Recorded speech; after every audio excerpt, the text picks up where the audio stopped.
Das Hirschberger Tal ist so etwas wie der Vorgarten des Riesengebirges.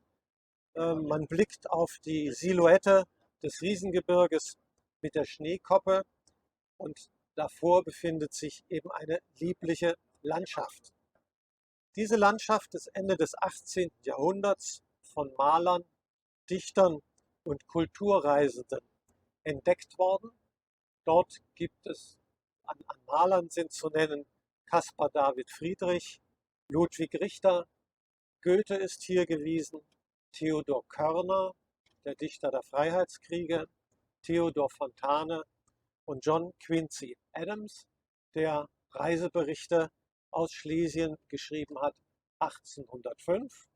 John Quincy Adams ist hier als Botschafter, amerikanischer Botschafter gewesen und hat Schlesien besucht. Er ist dann später Präsident der Vereinigten Staaten gewesen.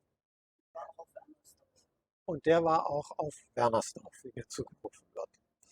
Anfang des 19. Jahrhunderts zieht es auch den preußischen Hof in diese Gegend als schöne Sommerfrische. Es entstehen nun in diesem Bereich viele kleine Residenzen. Als Architekten sind hier zu nennen Karl Friedrich Schinkel und Friedrich August Stüler. Die Gärten wurden nicht direkt angelegt, aber in die Planung einbezogen wurde der preußische Gartendirektor Peter Joseph Lenné. Er legte weitläufige Parkanlagen an, die, und das ist nun das Besondere, weil die Schlösser so nahe beieinander stehen, teilweise ineinander übergehen und somit eine große Fläche im östlichen Tal einnehmen. Hier kamen zur Sommerfrische die Hohenzollern, es folgten die Radziwiłł, die Grafen von Reden, die großherzogliche Familie von Hessen-Darmstadt mit ihren Sommerresidenzen. Getragen ist dieses schlesische Elysium vom Geist der Romantik. Es ist ein Gesamtkunstwerk aus menschlichem Wirken und dem von der Natur vorgegebenen Vorgebirgslandschaft.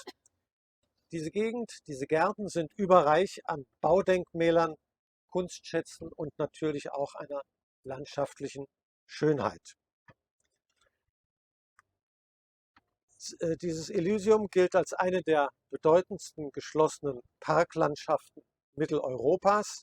Ein Ensemble aus Schloss- und Parkanlagen, aus Wohn- und Bauernhausarchitektur, aus verstreut romantischen Tempeln, Aussichtsplätzen, künstlichen Ruinen und Cottages, begrenzt von der Silhouette des Riesengebirges, um Arne Franke zu zitieren, der ein grundlegendes, schönes Buch geschrieben hat über das schlesische Elysium. Einige Schlösser und Parks werden wir besichtigen. Mit dem Eisenbahnanschluss im Jahre 1866/67 wurde diese schöne Landschaft für den bürgerlichen Tourismus erschlossen. Dies endete 1945. Erst nach der Wende kam diese landschaftliche Besonderheit wieder in das Bewusstsein der Bevölkerung, belebte sich wieder der Tourismus. In den 1990er Jahren wäre es fast zur Aufnahme in die Liste des UNESCO-Weltkulturerbes gekommen, wenn nicht die Gemeinden etwas großzügig Baubewilligungen erteilt hätten, sodass doch eine zunehmende Zersiedlung der Landschaft festzustellen ist. Wie gesagt, wir werden dieses schlesische Elysium noch weiter bereisen.